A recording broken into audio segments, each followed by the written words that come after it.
Faith and Family Fellowship Podcast is a Christ-centered podcast.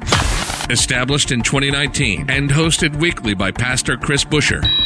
Addressing a host of topics such as the Great Commission, Christian discipleship, and often featuring interviews with special guests who are experts in their field. The views and events expressed on this podcast and all related materials belong solely to their author and not necessarily to the author's employer, organization, committee, or other group or individual. While all attempts are made to present accurate information, some information may become outdated over time. Faith and Family Fellowship Podcast makes every attempt to timely update any and all such information.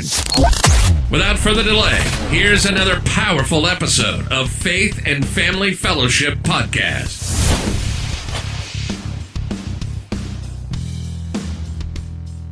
Welcome back to another episode of Faith and Family Fellowship Podcast. Once again, I am your host, Dallas, here in São Paulo, Brazil. It's another beautiful day here in Brazil. Today we have another amazing guest, Dr. Laurie. Andy, how are you today? I'm well, thank you. It's a pleasure to have you here. And where are you calling from, just so our listeners can know?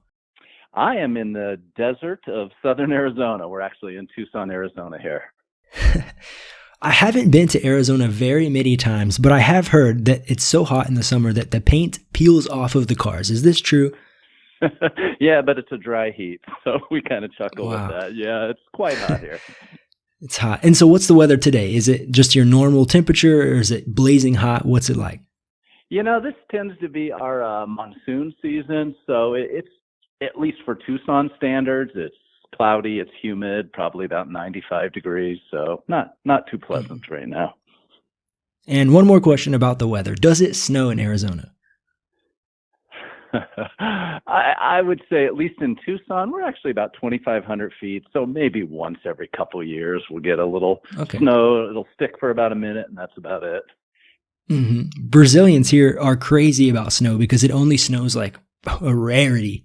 Like in one state, it only snows in. I grew up in Northwest Missouri, so it snows every year, and I'm tired of it. It's sick, it's gross, it's wet, you know? So Arizona sounds like a great place. Yeah, it is. Andy, thank you so much for joining us today. We're going to talk about your book, When Skies Aren't Blue, A Physician's Personal Journey. And before I talk about the book itself, can I just give you the next 5 to 10 minutes and share about your testimony, why you're a Christian, why you're still a believer today, things like that.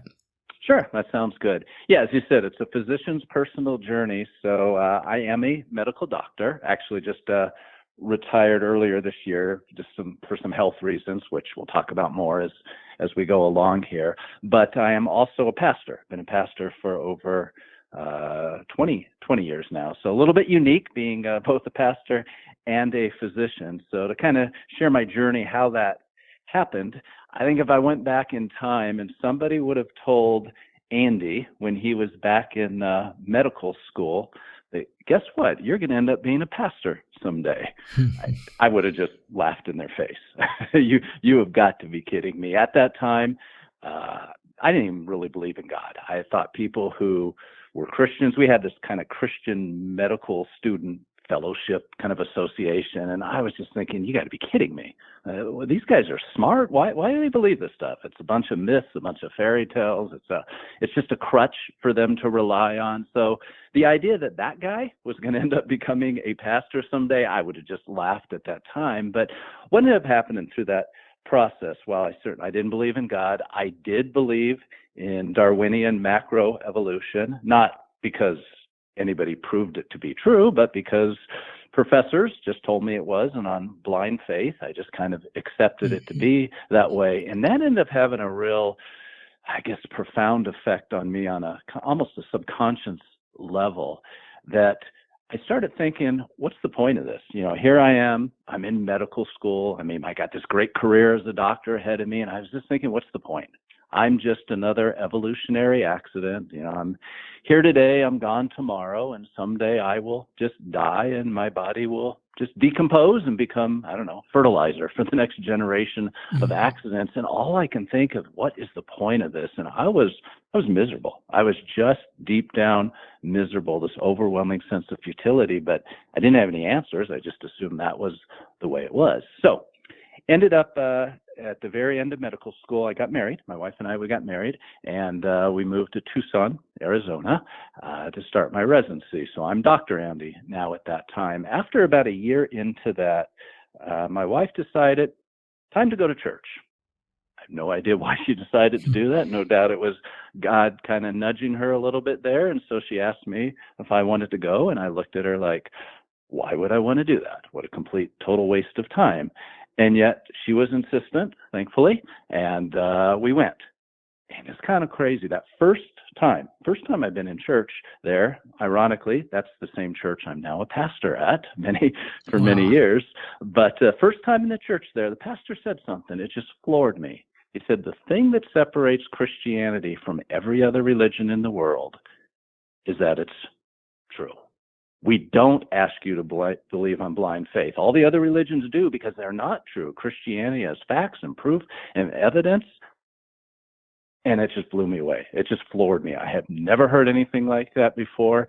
And I ended up tearing into that the same way I did all of my studies, all those years to become a physician. I just dug into it, looking at history, fulfilled prophecy, statistical studies, the science, really studied evolution and creation on a scientific basis, objective, what it said.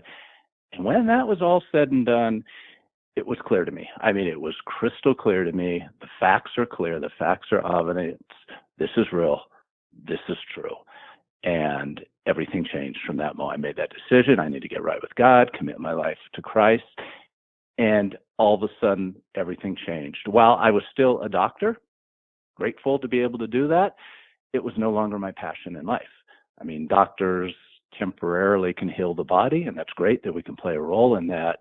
Mm-hmm. Being in the ministry, you make that eternal difference. And that became kind of my driving passion in life.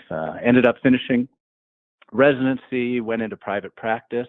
I was doing that for a couple years and got the phone call from that church. Again, the same one, that's the same church. Ended up getting a phone call, and the pastor was like, I'm sure you have no interest in this because you're a doctor, but we have an opening on staff. Would you be interested in coming in? And I think I floored him with my answer was, oh, yeah, absolutely. And that's it. I mean, from there, God's been able to work out all the details to allow me to continue to practice as a physician on a part-time basis, but then really put my main focus into the ministry. And so that's how I got from there to here. And wow. You're listening to the Faith and Family Fellowship Podcast. We'll be right back after this quick word from our sponsors. You want a great marriage, right? If you are searching for the right life partner, or struggling in the hard early years of marriage, or approaching the empty nest years, then this course, Achieve Your Magnificent Marriage, is for you. This course is a wonderful resource for counselors, therapists, and pastors meeting with couples from all stages of marriage, from pre-marriage counseling to those teetering on divorce. Find this course by searching Transform Your Family. Transform Your Family.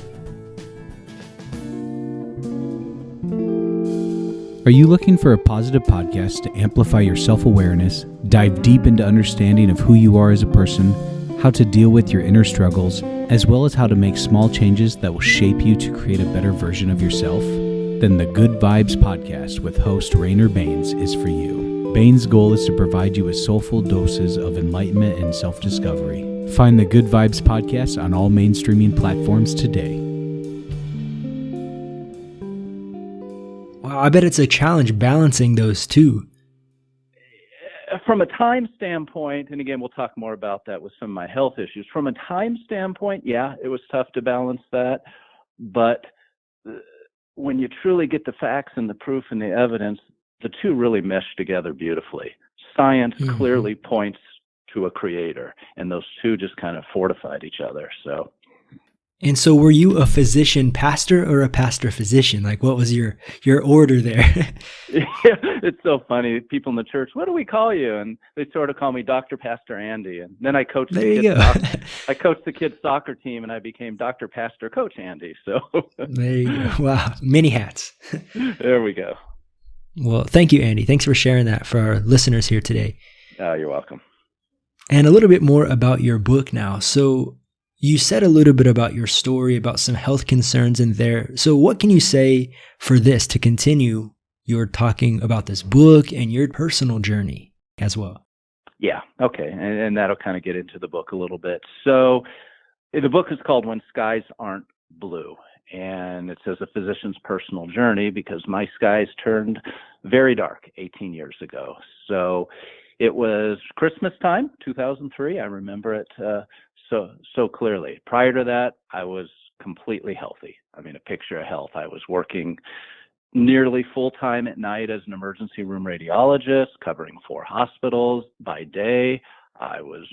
We just actually started a new church that I was pastoring, so I was getting that up and going. 4 kids, married. I was strong and healthy and vibrant and juggling all this stuff and doing fine with it. Then it was Christmas time, 2003, woke up one morning with what I thought was the stomach flu. Turned out not to be. Ended up turning out to be, let's kind of get a little bit complex, but a disease of the autonomic nervous system. It's called dysautonomia, where it basically, the body kind of turns on itself. It attacks the autonomic nervous system. That's the part of the body, the nervous system, that controls things like digestion, heart rate, blood pressure, breathing, all the stuff that happens. Important stuff.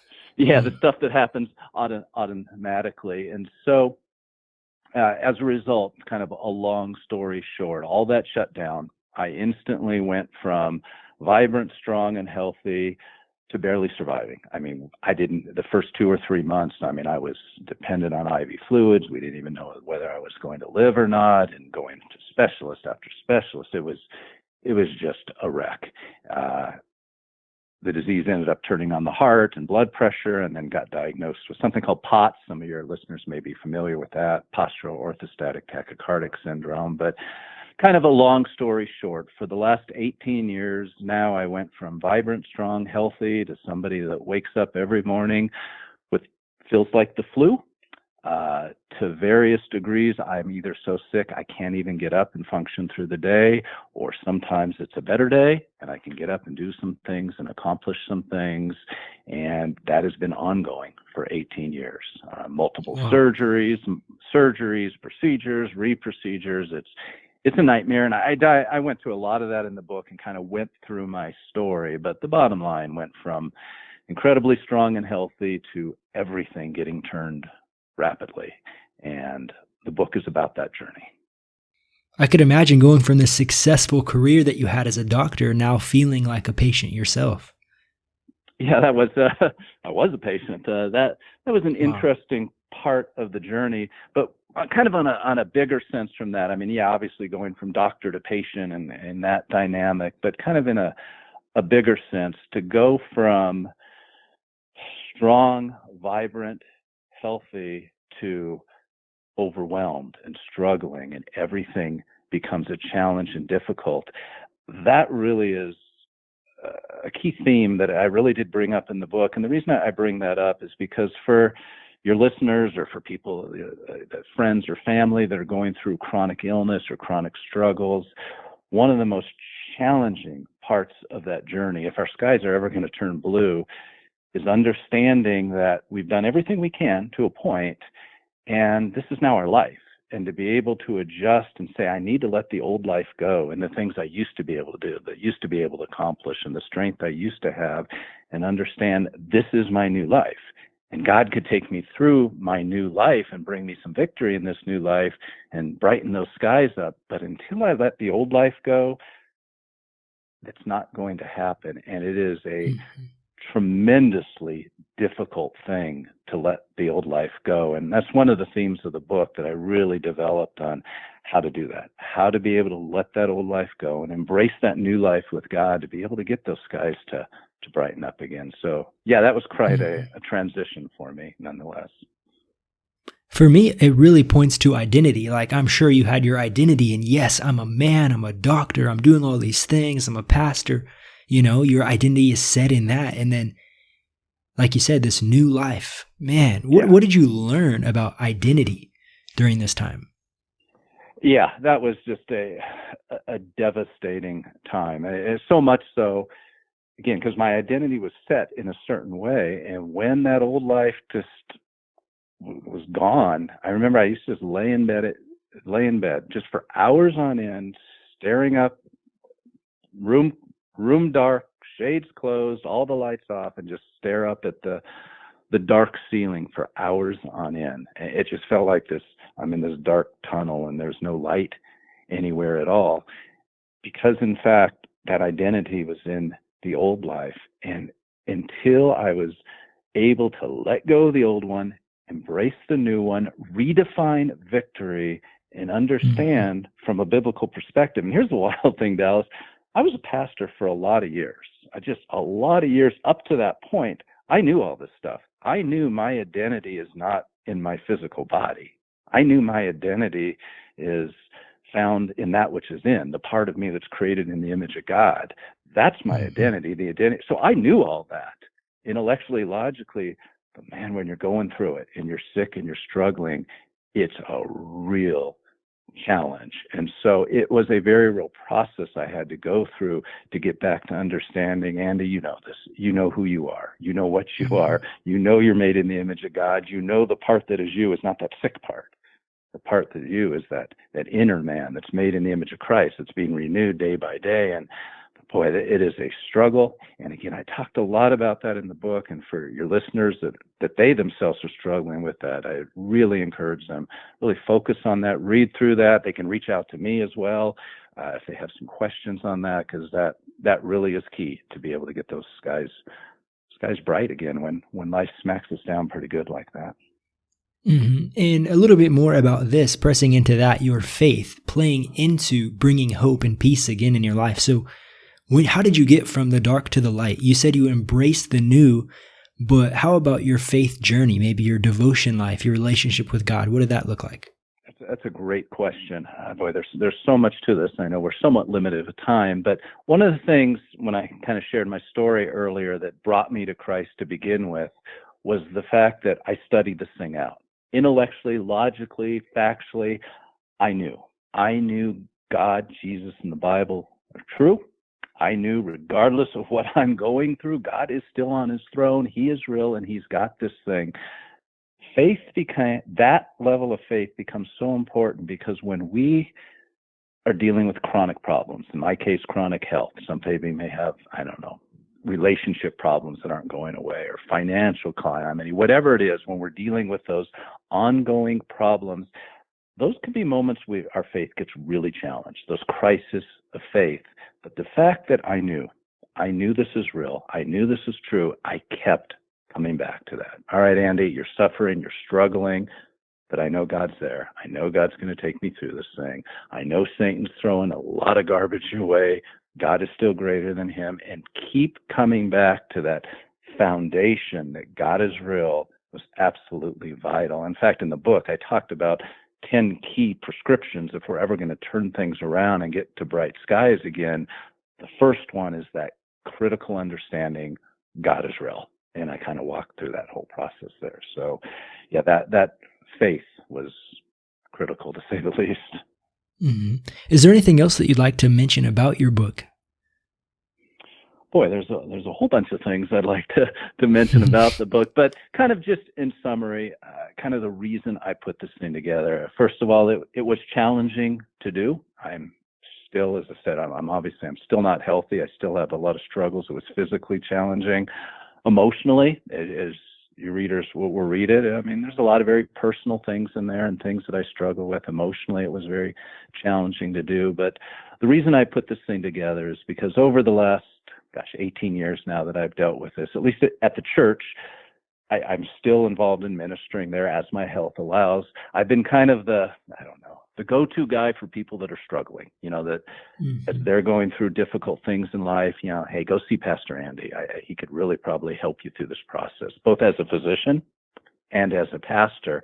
And over these last 18 years, I've just gained so much wisdom in an area that so many people struggle with. And it just kind of dawned on me, you know what, while the people in the church have been benefiting from this, mankind in general really struggles with this. And I wanted to get this message out beyond just the church to others. And so as challenging it was to get that book together, I did. And that is why I put it together. So certainly for any of your listeners that they themselves are finding their life is skies aren't so blue anymore because of just the heartaches and the difficulties of life, or maybe somebody they love or care about, I think this book really can be tremendously helpful for them. So that's why I did it. Yeah, thank you. And you said earlier that it was released in about June this year, right? Correct.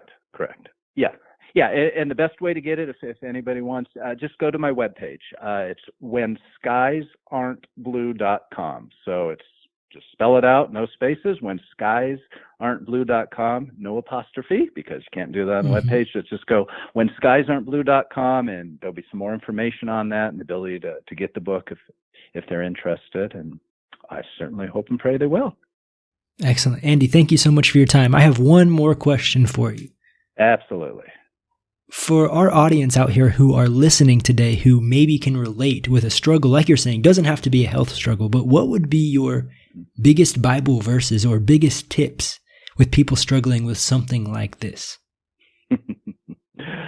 Wow. That's a question that would take me hours to do, but I would keep coming back to the first two prescriptions. Number one, know that God is real. And number two, understand God is the hero in this. We have a tendency when we're suffering and struggling to put the finger of blame on God, and we forget all about the enemy and Satan and the problems that he caused. So if I could at least get to those first two, God is real. He's going to take you through this. God is the hero. He's not the perpetrator. Those two things alone will at least kind of get him on that right pathway. But there's a whole lot more to go in the book that goes along with that. Well, guys, check out his website, whenskiesaren'tblue.com. Andy, thanks again for being here today. And if I can have you end our podcast with a prayer, I would really appreciate it. You got it. Let's go ahead and pray. Father, thank you so much. I just thank you so much that I have this opportunity to be able to do this. It's been quite a journey I have been through, and just to be able to share the lessons that I've learned from you over the years, to be able to help others that are struggling as well. And Father, I have no doubt there are many that are listening right now whose skies have been darkened by the enemy. It just feels so dark, and they're not even seeing a way to see blue skies again. And I pray they understand those skies are out there, that you're out there, and you want to be able to brighten those skies again. And so I pray, if they feel so inclined, that maybe the book will be tremendously helpful for that, and that your Holy Spirit will work through that and do something really cool and really special in their lives. God, above all and above everything else, Father, thank you for that time when our skies will be eternally blue, when we will be with you in paradise forever. And that can only come through your Son. It's in his name we pray. Amen. Amen. You've just listened to the Faith and Family Fellowship Podcast with your host, Pastor Chris Busher. Faith and Family Fellowship Podcast was recorded live in studio with final editing made before uploading. Subscribe today to Faith and Family Fellowship Podcast on iTunes or Google Play. For more fantastic daily content, visit Pastor Chris Busher online via Facebook, YouTube, and Instagram. Don't miss the next episode on Faith and Family Fellowship Podcast.